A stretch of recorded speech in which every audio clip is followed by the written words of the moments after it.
తెలంగాణలో ఓట్ చోరీ వివాదం మొదలైంది. జూబ్లీహిల్స్ ఉప ఎన్నికల వేళ దొంగ ఓట్లు దుమారం రేపుతున్నాయి. వెంకలరావు నగర్ డివిజన్లో ఫేక్ ఓట్స్ పై విపక్షాలు భగ్గుమంటున్నాయి. ఒకే ఇంట్లో 27 ఓట్లు వచ్చాయి, కానీ అక్కడ నివసించే వ్యక్తి మాత్రం ఒక్కరే. దీంతో సమగ్ర విచారణకు డిమాండ్ చేస్తున్నాయి ప్రతిపక్షాలు.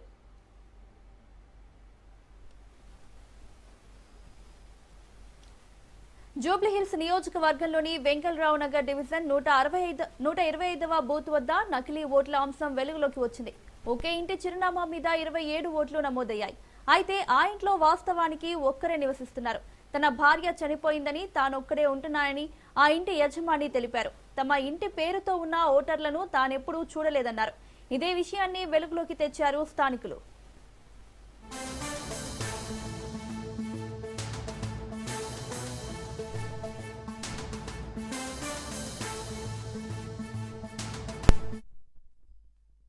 ఇల్లు 80 గజాలది. ఇది G+3. నిన్న ఇదేమైందంటే లిస్ట్ తీసుకొని ఓనర్తో మాట్లాడితే ఓనర్ది ఒకటే ఓటు ఉంది, మిగతా రెంటర్స్ ఇద్దరు ఉండాలి, ముగ్గురు, టోటల్ 3 ఓట్లు. ఈ మిగతా వాళ్ళు చూపెట్టిన వీళ్ళు ఎవరని అడిగితే ఓనర్ చెప్పి నాకు ఎవరు తెలియదు దీనిలోకి నన్ను అడిగి చెప్పింది. ఓనర్ అడిగిన మీరు గుర్తుపడతారా, మీ దగ్గర రెంట్కుంటున్నా ఉన్నారా, ఇంతకుముందు తెలుసు అంటే నాకు ఈ ముఖాలు ఎవరు తెలియదు, నేను ఫస్ట్ టైమే చూస్తున్నా, నువ్వు అంటే కాలనీ నీకు గుర్తుపడతా అన్నాడు. నీకు మంచిగా గుర్తుపడతాను నేను, వీళ్ళకి ఎవ్వరు తెలియదు, నువ్వే గుర్తుపట్టాలి అలా కానీ నాకు అన్నాడు. నేనైతే గుర్తుపట్టాను, నువ్వే గుర్తుపడతా, నేను ఎట్లా గుర్తుపడతా అన్నాడు. అది నాకే తెలియదు అసలు ఎట్లా చేస్తారు ఓట్లు అని చెప్తుండే ఆయన. ఇది ఓట్ చోరీ అంటే ఇదేనా అని అడుగుతున్నాయన. ఓనర్ పేరు నారాయణ, ఈయన క్యాటరింగ్ బిజినెస్ చేస్తారు ఈయన. ఇది హౌస్ నెంబర్ వచ్చి 101D, మన బూత్ నెంబర్ వచ్చి 125. ఇది వెంగనూరు కాలనీ, వెంగనూరు డివిజన్, ఇది జూబ్లీహిల్స్ కాన్స్టిట్యున్సీలో. ఇట్లా ఒక్కొక్క బూత్లో 50 ఓట్లు ఇట్లా ఎక్కువ ఉంటే టోటల్ మనకి 400 బూత్లు ఉన్నాయి. గతంలో అదే ప్రాంతంలో 30 ఏళ్లుగా నివాసమున్న లోకల్ కేబుల్ ఆపరేటర్ కూడా అదే విషయాన్ని తెలియజేశారు. ఓటరు జాబితాలో ఉన్న వాళ్ళెవరో తమకు తెలియదన్నారు. అందరూ నకిలీ ఓటర్లేనని ఆయన చెప్పుకొచ్చారు.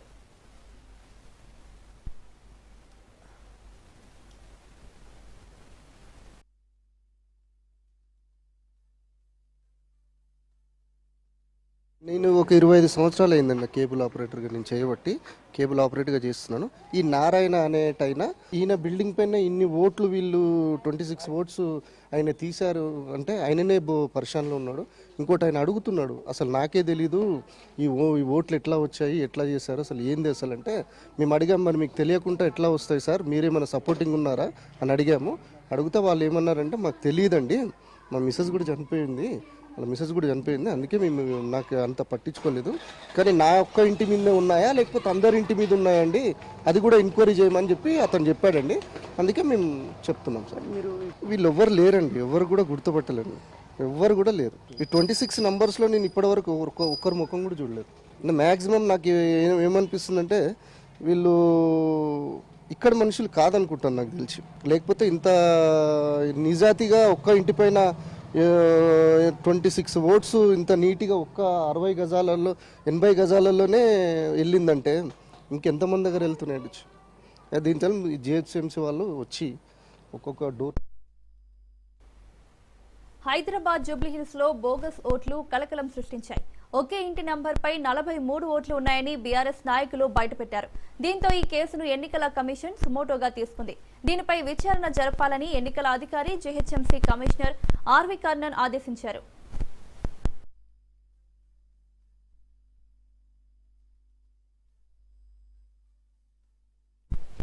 జూబ్లీహిల్స్ నియోజకవర్గ పరిధిలోని Yousufguda division Krishnanagar B block లో బూత్ నెంబర్ 246లోని ఓటరు జాబితాను బీఆర్ఎస్ బూత్ ఇన్ఛార్జీలు పరిశీలించారు. ఆ జాబితా ప్రకారం ఓటర్లు ఉన్నారా లేరా అని తెలుసుకునేందుకు సంస్కృతి అవెన్యూ అపార్ట్మెంట్ కు వెళ్లారు. 8-3-231/B/160 నెంబర్తో ఉన్న ఆ అపార్ట్మెంట్ లో నూతన ఓటర్ల జాబితా ప్రకారం మొత్తం 43 మంది ఓటర్లున్నారు.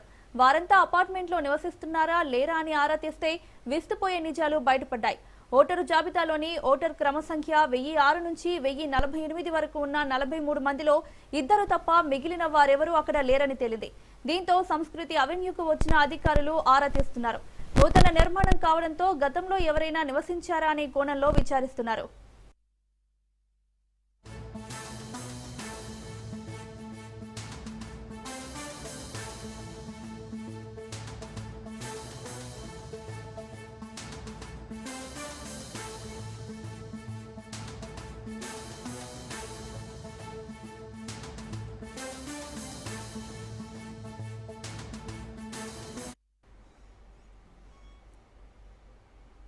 జూబ్లీహిల్స్ నియోజకవర్గంలో దొంగ ఓట్లు సృష్టిస్తున్నారని ఈసీకి ఫిర్యాదు చేశారు కేటీఆర్ బీఆర్ఎస్ నేతలు. ఒకే ఇంట్లో 43 దొంగ ఓట్లు సృష్టించినట్లు ఆధారాలు సేకరించింది బీఆర్ఎస్. వాటిని తొలగించి కేసు నమోదు చేయాలని ఈసీకి ఫిర్యాదు చేశారు కేటీఆర్.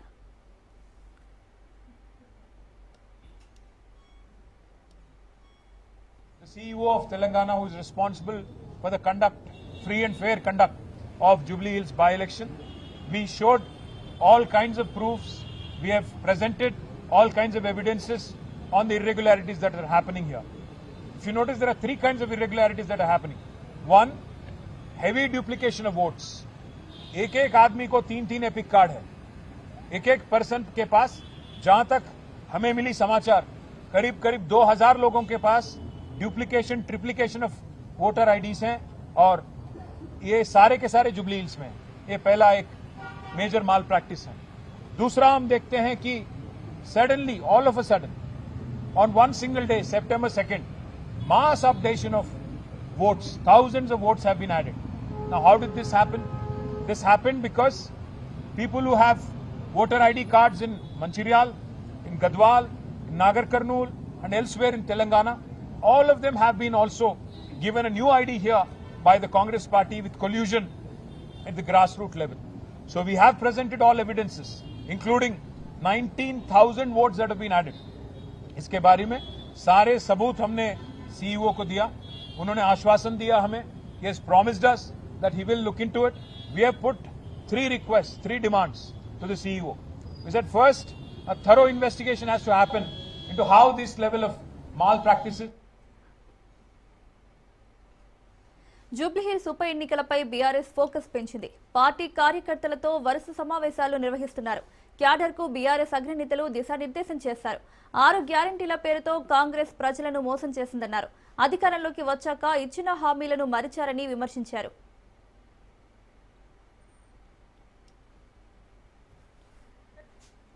హిందూ ముస్లిం సోదరులు అందరూ కలిసికట్టుగా ఇది మన గెలుపుగా, ఇది మాగంటి సునీతమ్మ గెలుపు కాదు, బీఆర్ఎస్ కార్యకర్తల గెలుపు, బీఆర్ఎస్ కుటుంబ సభ్యుల గెలుపు, తెలంగాణ ప్రజల గెలుపుగా అందరం కూడా కలిసికట్టుగా మనం కృషి చేయాల్సిన అవసరం ఉంది. ముఖ్యంగా జూబ్లీ హిల్స్ కార్యకర్తలు చాలా బాగా పనిచేస్తా ఉన్నారు. నేను మీ అందరికీ ఒక్క భరోసా ఇస్తున్నాను. ధైర్యంగా ఉండండి. కేటీఆర్ గారు నేను మీ జూబ్లీ హిల్స్ ని ఆనుకొనే ఉన్నాం. పిలిస్తే 10 నిమిషాల్లో మీకు అండగా మేముంటాం, మీ దగ్గర వచ్చి నిలబడతాం. సునీతమ్మకు కుడి చేయిగా ఎడమ చేయిగా అండదండలుగా ఉంటాం. కార్యకర్తలకు మీకు ఏ కష్టం వచ్చినా, ఏ ఆపద వచ్చినా, ఏ అవసరం వచ్చినా మీరు ఒక్క మెసేజ్ పెట్టినా, ఒక్క పిలుపుకు కేటీఆర్ గారు, నేను, తలసాని సీనన్న మేమందరం కూడా మీకు అందుబాటులో ఉంటాం. ధైర్యంగా ముందుకు పోండి. ఎవరికి భయపడాల్సిన అవసరం లేదు. ఇది బీఆర్ఎస్ పార్టీ, మనకు ఉద్యమాల నుంచి పుట్టిన పార్టీ. మనకు ఉద్యమాలు కొత్త కాదు, పోరాటాలు కొత్త కాదు. మరి ఆ పోరాట స్ఫూర్తితో, ఉద్యమ స్ఫూర్తితో మనకే జూబ్లీహిల్స్ బైపోల్ నోటిఫికేషన్ విడుదలైంది. ఈ నెల 21 వరకు నామినేషన్లను స్వీకరించనున్నారు. అక్టోబర్ 22న నామినేషన్ల పరిశీలన జరగనుంది. నామినేషన్ల ఉపసంహరణకు 24 వరకు అవకాశం ఉంది. అదే రోజు సాయంత్రం తుది జాబితాను ప్రకటించనున్నారు. జూబ్లీహిల్స్ ఉప ఎన్నిక నవంబర్ 11న జరుగుతుంది. కౌంటింగ్ నవంబర్ 14న యూసఫ్గూడలోని కోట్ల విజయభాస్కర్ రెడ్డి స్టేడియంలో జరగనుంది. అదే రోజు ఫలితాలను ప్రకటించనున్నారు.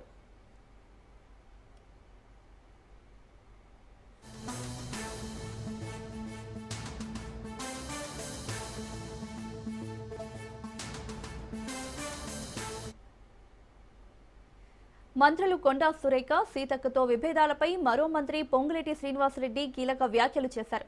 శ్రీనివాసరెడ్డి అంటే ఏంటో అందరికీ తెలుసన్నారు. 70 కోట్ల కాంట్రాక్టు కోసం తాపత్రయ పడేంత అవసరం తనకు లేదన్నారు. తన మీద సహచర మంత్రులు ఎవరు ఫిర్యాదు చేశారని నమ్మడం లేదన్నారు.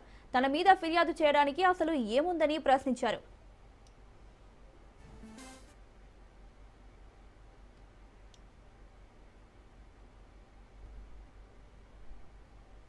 కేబినెట్ మంత్రులు ప్రత్యేకమైన కార్యక్రమాలు, ప్రత్యేకమైన ఆలోచనలు. ఒక్కొక్క మంత్రులు ఒక్కొక్క రోజు ఖాళీ ఉంటుంది, ఖాళీ ఉండదు. అదేమి ఇది సింగిల్ కాదు, ఇది ఎండు కాదు.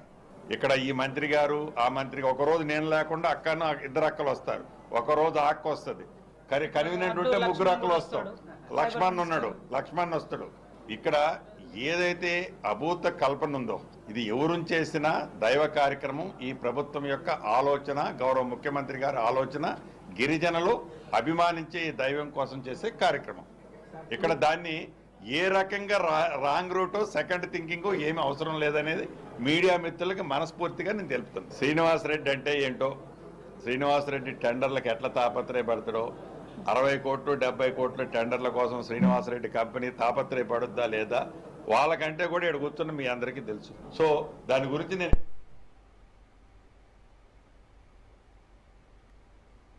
సీఎం రేవంత్ రెడ్డి అధ్యక్షతన హైదరాబాద్ కమాండ్ కంట్రోల్ సెంటర్లో వివిధ సంక్షేమ విభాగాలకు చెందిన ఉన్నతాధికారులతో సమీక్షా సమావేశం నిర్వహించారు. బీసీ, ఎస్సీ, ఎస్టీ, మైనారిటీ, వికలాంగుల సంక్షేమ విభాగాల పనితీరు, పథకాల అమలుపై ఉన్నతాధికారులతో సీఎం చర్చించారు.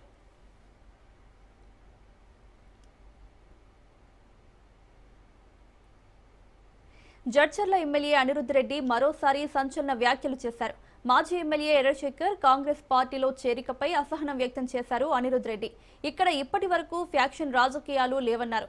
సర్పంచ్ పదవి కోసం సొంత తమ్ముడిని హత్య చేశారని, రేపు ఎమ్మెల్యే పదవి కోసం తనను కూడా చంపొచ్చని హాట్ కామెంట్స్ చేశారు. ఇలాంటి వారి కోసం జెడ్ కేటగిరీ సెక్యూరిటీ అడగాలా అని ప్రశ్నించారు. ఎవరిపైనా నేను విమర్శలు చెప్పలేదు, చేయలేదు. నేను ఫ్యాక్షన్ రాజకీయాల గురించి మాట్లాడినా. ఫ్యాక్షన్ రాజకీయాలు, సొంత తమ్ముడిని చంపిన వాళ్ళు, సర్పంచ్ పదవుల కోసం అలాంటి వాళ్ళ గురించి మాట్లాడినా. అలాంటి వాళ్ళు మా పార్టీలో మేము తీసుకోము, మా ఫ్యాక్షన్ రాజకీయాలు కాంగ్రెస్ పార్టీలో ఉండవు అని చెప్పి నేను చెప్పాను. హైదరాబాద్ అంబర్పేట్ కాంగ్రెస్ లో విభేదాలు బహిర్గతమయ్యాయి. యూత్ కాంగ్రెస్ అధ్యక్ష పదవి కోసం ఇరు వర్గాల మధ్య ఘర్షణ చోటు చేసుకుంది. ఇలాగే వ్యవహరిస్తే కేసులు పెడతానంటూ హెచ్చరించారు రోహిన్ రెడ్డి.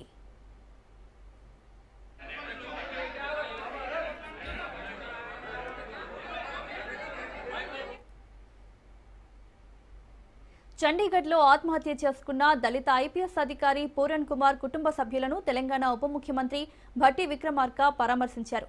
పూరన్ కుమార్ సహచరి ఐఏఎస్ అమర్నీత్ను కుటుంబ సభ్యులను ఓదార్చారు. పూరన్ కుమార్ ఆత్మహత్యకు దారితీసిన పరిస్థితులను అడిగి తెలుసుకున్నారు.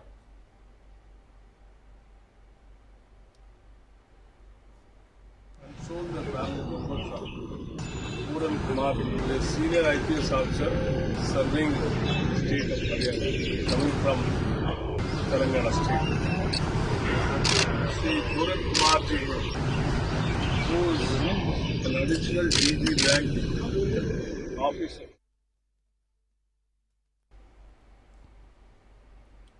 ఖైదీల సంక్షేమంలో చర్లపల్లి జైలులో చేపడుతున్న సంస్కరణలు దేశానికి ఆదర్శంగా నిలుస్తాయని కేంద్ర హోంశాఖ సహాయ మంత్రి బండి సంజయ్ కుమార్ అన్నారు. చర్లపల్లి జైలును సందర్శించిన ఆయన ఖైదీలకు బీమా సౌకర్యం కల్పించడంతో పాటు వారి కుటుంబ సభ్యులకు వడ్డీ లేకుండా రుణ సదుపాయం కల్పించడం అభినందనీయమన్నారు. మహిళా ఖైదీల పిల్లలను ప్రైవేట్ స్కూళ్లలో చదివిస్తూ ఫీజులను కూడా జైళ్ల శాఖ చెల్లించడం గొప్ప విషయమన్నారు. ఈ విషయంలో జైళ్ల శాఖ డీజీ సౌమ్య మిశ్రా విజన్ను అభినందించకుండా ఉండలేమన్నారు. కస్టడీ కేర్ కరెక్షన్ కు సౌమ్య మిశ్రా నిజమైన ఆచరణ రూపమిస్తున్నారని చెప్పారు. ఏపీ రాజధాని అమరావతిలో సిఆర్డీఏ ప్రధాన కార్యాలయ భవనాన్ని సీఎం చంద్రబాబు ప్రారంభించారు. హైదరాబాద్ను మించిన రాజధానిని నిర్మించాలన్నదే తన లక్ష్యమన్నారు సీఎం చంద్రబాబు. హైటెక్ సిటీ కట్టినప్పుడు చాలా మంది ఎగతాళి చేశారన్నారు. రాజధాని కట్టాలంటే ల్యాండ్ కావాలన్న చంద్రబాబు ఇక్కడ తనకు దారి చూపింది రైతులేనన్నారు.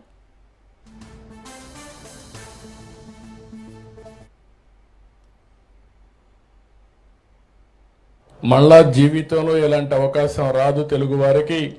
అది కూడా ప్రపంచంలోనే ది బెస్ట్ రాజధాని. ఇక్కడ అక్కడ కట్టింది బ్రౌన్ ఫీల్డ్ రాజధాని, ఇక్కడ గ్రీన్ ఫీల్డ్ రాజధాని కట్టాలంటే దేనికైనా ల్యాండ్ కావాలి. మీరు గుర్తుపెట్టుకోవాలి, ఆకాశంలో రాజధాని కట్టలేం.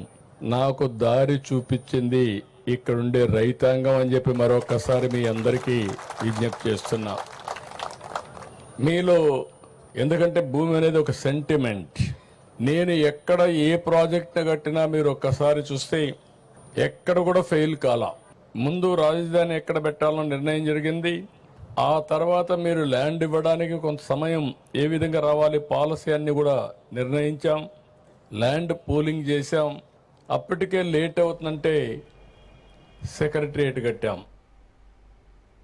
హస్తినలో సీఎం చంద్రబాబు బిజీగా గడుపుతున్నారు. ప్రధాని మోడీతో సమావేశమయ్యారు. సుమారు 45 నిమిషాల పాటు ప్రధాని మోడీతో చంద్రబాబు ముఖాముఖి సమావేశం జరిగింది. ఈ నెల 16వ తేదీన ఏపీ పర్యటనకు రాబోతున్నారు ప్రధాని. ఉమ్మడి కర్నూలు జిల్లాలో ఆయన పర్యటన కొనసాగనుంది. మొదట శ్రీశైలం మల్లికార్జున స్వామి, భ్రమరాంబికా దేవిని దర్శించుకోనున్న ఆయన కర్నూలులో నిర్వహిస్తున్న సూపర్ జీఎస్టీ సూపర్ సేవింగ్స్ కార్యక్రమానికి హాజరవుతారు.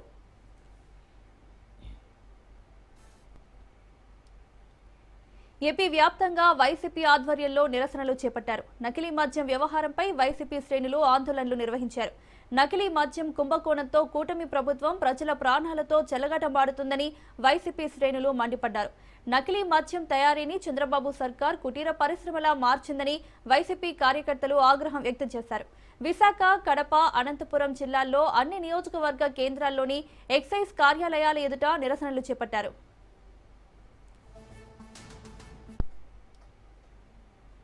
నకిలీ మద్యంకు వ్యతిరేకంగా పల్నాడు జిల్లా చిలకలూరిపేటలో వైసీపీ ఆధ్వర్యంలో నిరసన చేపట్టారు.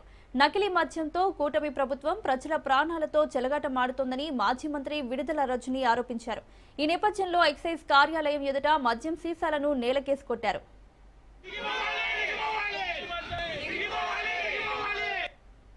ఈ నకిలీ మద్యం అనేది ఒక ఆర్గనైజ్డ్ బిజినెస్ లా రాష్ట్రం మొత్తం కూడా ఏ విధంగా మార్చిందో మనం చూస్తూ ఉన్నాం. మరి తయారు చేసినటువంటి ఈ నకిలీ మద్యం దాన్ని ఎక్కడ కూడా సేమ్ ఒరిజినల్ బ్రాండ్స్తో రిప్లికా చేస్తూ అయ్యే బాటిల్ని తీసుకొచ్చి అందులోనే ఈ స్పిరిట్ని అందులో నింపి మళ్ళా సేమ్ బ్రాండ్స్తో ఆ యొక్క బ్రాండింగ్ ఏదైతే ఉంటుందో చేసి మరి ఇవన్నీ కూడా గ్రామాల్లో ఉన్నటువంటి బెల్ట్ షాపులు మరి వైన్ షాపుల్లో పూర్తి స్థాయిగా కూడా ఈరోజు అవైలబుల్ ఉన్నటువంటి పరిస్థితి రాష్ట్రంలో నెలకొంది.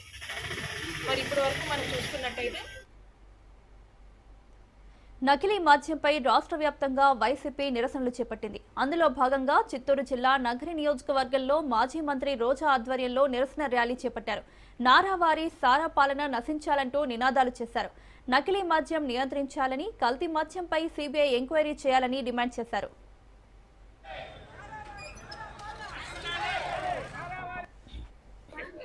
ఈరోజు రాష్ట్ర వ్యాప్తంగా కల్తీ మద్యం మీద చనిపోయిన ప్రజలకి అండగా, పసుపు కుంకుమలు పోగొట్టుకున్న అక్కా చెల్లెమ్మలకి అండగా ఈరోజు వైఎస్ఆర్ కాంగ్రెస్ పార్టీ ఈ నిరసన కార్యక్రమం చేస్తుంది. భవిష్యత్తులో ఈ కల్తీ మద్యం వల్ల ఇంకెవరి ప్రాణాలు పోకూడదు, అందరినీ కాపాడుకోవాల్సిన బాధ్యత మన మీద ఉందని చెప్పి జగన్మోహన్ రెడ్డి గారి పిలుపు మేరకు ఈరోజు మనం అందరం కూడా ఈ నిరసన కార్యక్రమంలో పాల్గొని ర్యాలీగా వెళ్లి ఎక్సైజ్ ఆఫీసర్స్ కి వాళ్ళ నియోజకవర్గాల్లో ఈ కల్తీ మద్యం గాని బెల్ట్ షాపులు కానీ లేకుండా చేయాలి. అలాగే తప్పుడు కేసులు పెట్టకుండా నిజంగా ఎవరైతే సారా కాల్స్తున్నారో, ఎవరైతే బెల్ట్ షాపులు నడిపిస్తున్నారో, ఎవరైతే కల్తీ మద్యాన్ని అమ్ముతున్నారో. నకిలీ మద్యం కేసులో సంచలన విషయాలు వెలుగులోకి వస్తున్నాయి. నిందితుడు జనార్దన్ రావు కీలక విషయాలు బయటపెట్టాడు. వైసీపీ పాలనలో జోగి రమేష్ ఆధ్వర్యంలోనే నకిలీ మద్యం తయారీ చేసినట్లు అంగీకరించాడు జనార్దన్ రావు. రాష్ట్రంలో కూటమి ప్రభుత్వం రాగానే నిఘా పెరగడంతో నకిలీ మద్యం వ్యాపారం ఆపేశామని తెలిపాడు జనార్దన్ రావు.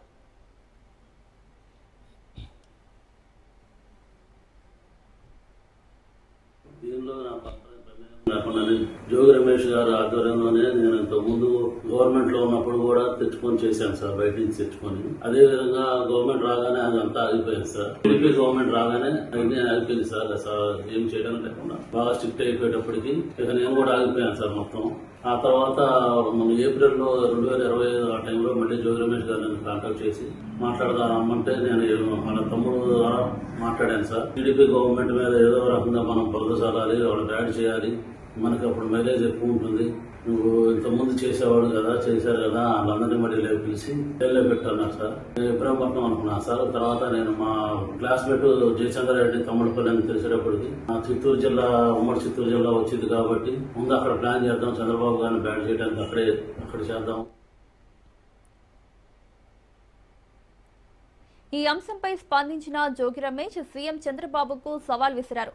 తిరుమల సన్నిధిలో ప్రమాణం చేసేందుకు తాను సిద్ధమేనని ఛాలెంజ్ చేశారు. తాను ఎలాంటి తప్పు చేయలేదని ప్రమాణం చేస్తానన్న జోగి రమేష్ తిరుమల సన్నిధిలో ప్రమాణం చేయడానికి మీరు సిద్ధమా అంటూ సవాల్ చేశారు.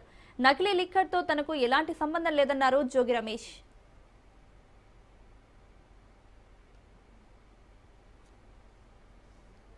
కల్తీ మద్యం కేసులో నకిలీ మద్యం కుంభకోణం కేసులో వైఎస్ఆర్ కాంగ్రెస్ పార్టీ తరపున, మా అందరి తరపున, నా తరపున కూడా సిబిఐ ఎంక్వైరీ చేయమని చెప్పేసి నారా చంద్రబాబు నాయుడిని, రాష్ట్ర ప్రభుత్వాన్ని డిమాండ్ చేశాం. ముఖ్యమంత్రి నారా చంద్రబాబు నాయుడు మాత్రం సిట్ అంటే చంద్రబాబు నాయుడు సిట్, చంద్రబాబు నాయుడు స్టాండ్ అంటే స్టాండ్. ఇది కాదు మేము అడిగింది చంద్రబాబు నాయుడు. సిబిఐ ఎంక్వైరీ అని చెప్పి అడిగాం. రాష్ట్ర ప్రజలకు చెప్తా ఉన్నాను, ఈ కేసులో గన నేను చంద్రబాబు నాయుడు ఆరోపించినట్టుగా నేను దీనిలో ఇన్వాల్వ్ అయి ఉంటే ఏ శిక్షకైనా సిద్ధంగా ఉన్నానని చెప్పేసి మీ ద్వారా తెలియజేస్తా ఉన్నా. నేను నా భార్య బిడ్డలతో వస్తా చంద్రబాబు నాయుడు, నువ్వు వెంకటేశ్వర స్వామి సన్నిధిలో, తిరుపతి వెంకన్న సన్నిధిలో నీ కుటుంబ సభ్యులతో వచ్చి జోగి రమేష్ అక్రమ మద్యంలో నిందితుడు అని చెప్పేసి నువ్వు గానా ఒప్పుకుంటే, లోకేష్ నువ్వైనా ఒప్పుకుంటే.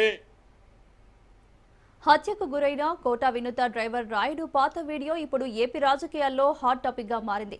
డ్రైవర్ రాయుడు వీడియోపై స్పందించిన జనసేన మాజీ నాయకురాలు వినూత కోట, రాయుడు చావులో తమ ప్రమేయం లేదు కాబట్టే కోర్టులో బెయిల్ వచ్చిందన్నారు. తాము ఫారిన్ లో లక్షల జీతాలున్న ఉద్యోగాలు వదులుకుని రాజకీయాల్లోకి వచ్చింది ప్రజలకు సేవ చేయడానికి కానీ మనుషుల ప్రాణాలు తీయడానికి కాదన్నారు. డ్రైవర్ రాయుడు వీడియో, వినూత కోట వ్యాఖ్యలపై ఘాటుగా స్పందించారు శ్రీకాళహస్తి ఎమ్మెల్యే బొజ్జల సుధీర్ రెడ్డి. రాయుడు పేరుతో విడుదలైన వీడియోపై విచారణ జరగాలన్నారు. తాను ఎటువంటి విచారణకైనా సిద్ధమే అని స్పష్టం చేశారు సుధీర్ రెడ్డి.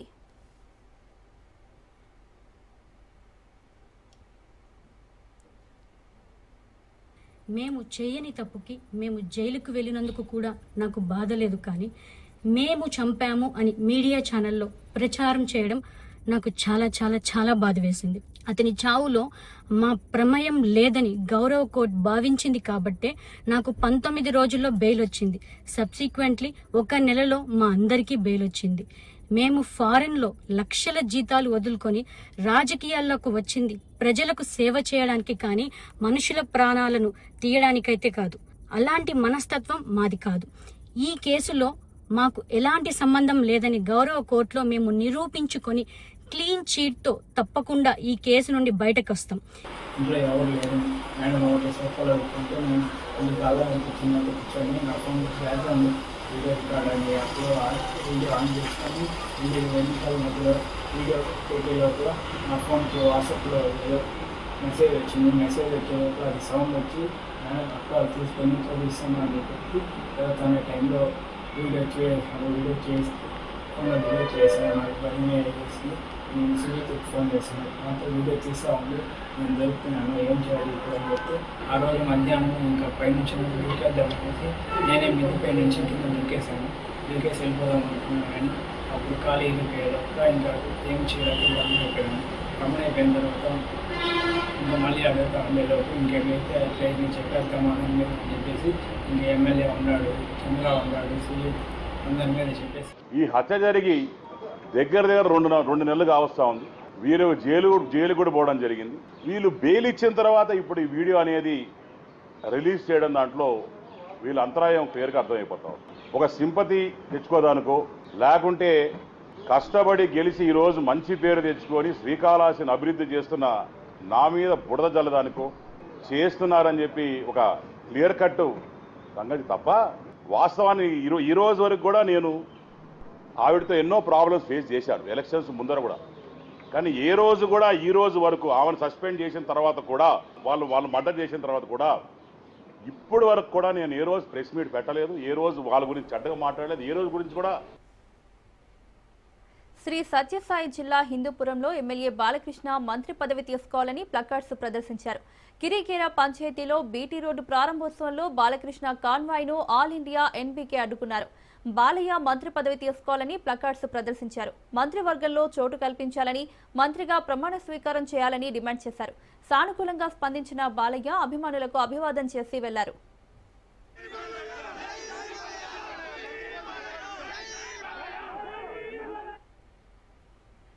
తమిళనాడు కరూర్ తొక్కిసలాట ఘటనపై సీబీఐ విచారణకు ఆదేశించింది సుప్రీంకోర్టు. తమిళనాడులో నటుడు, టీవీకే వ్యవస్థాపకుడు విజయ్ రాజకీయ ర్యాలీ సందర్భంగా జరిగిన కరూర్ తొక్కిసలాటలో 41 మంది ప్రాణాలు కోల్పోయారు. 100 మందికి పైగా గాయపడ్డారు. విషాద సంఘటనపై సీబీఐ విచారణ కోరుతూ దాఖలైన పిటిషన్లపై సుప్రీంకోర్టు ఇవాళ విచారణ జరిపింది. తొక్కిసలాట ఘటనపై సీబీఐ విచారణకు ఆదేశించింది.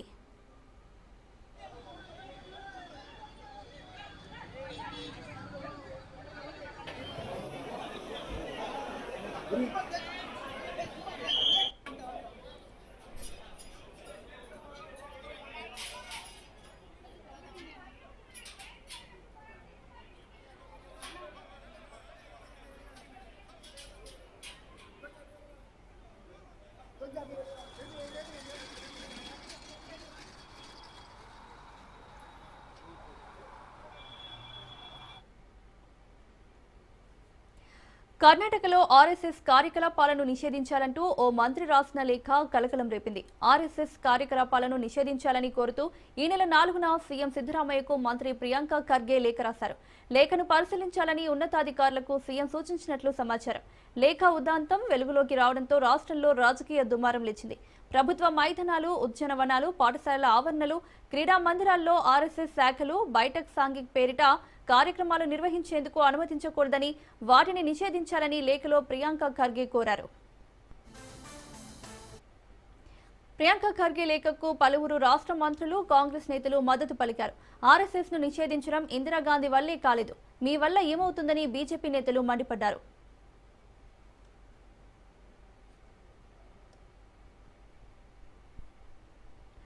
బంగారం ధర మరోసారి ఆల్ టైమ్ రికార్డుకు చేరింది. హైదరాబాద్లో 24 క్యారెట్ల బంగారం 1,28,110కి చేరుకుంది. 22 క్యారెట్ల గోల్డ్ 1,18,630గా ఉంది. వెండి కిలో 1,83,300కి చేరింది. గ్లోబల్ మార్కెట్లోనూ ఔన్స్ బంగారం $4,000 దాటింది. అమెరికాలో షట్డౌన్ కొనసాగుతుండడం, ఫెడరల్ రిజర్వ్ వడ్డీ రేట్లను తగ్గిస్తుందనే వార్తలు వస్తున్న నేపథ్యంలో ఇన్వెస్టర్లు తమ నిధులను బంగారం, వెండిపైకి మళ్లించడంతో ధరలు విపరీతంగా పెరుగుతున్నాయని ఆర్థిక నిపుణులు చెబుతున్నారు.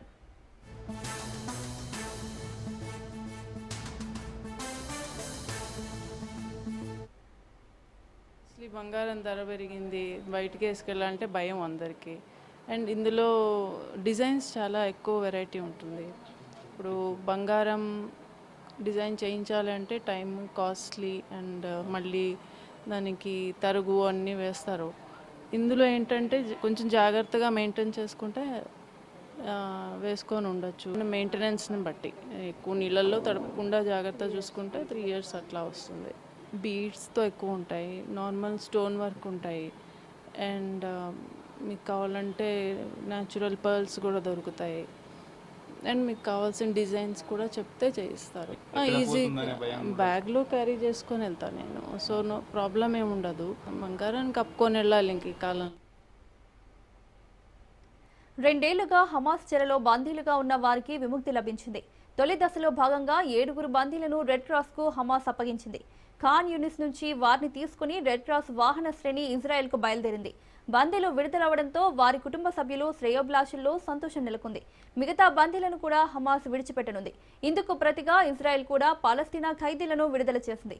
అమెరికా అధ్యక్షుడు ట్రంప్ ప్రతిపాదించిన 20 సూత్రాల శాంతి ప్రణాళిక తొలి దశలో భాగంగా ఇజ్రాయెల్, హమాస్ ఇటీవల కాల్పుల విరమణకు అంగీకరించింది.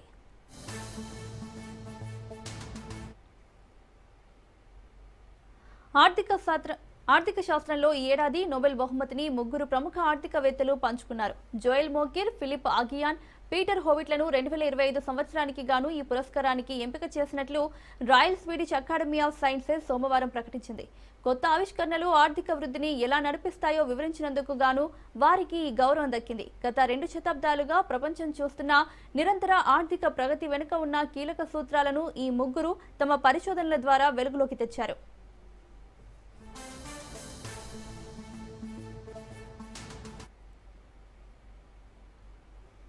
దేశీయ స్టాక్ మార్కెట్లలో 2 రోజులుగా కొనసాగుతున్న లాభాల జోరుకు అడ్డుకట్టపడింది.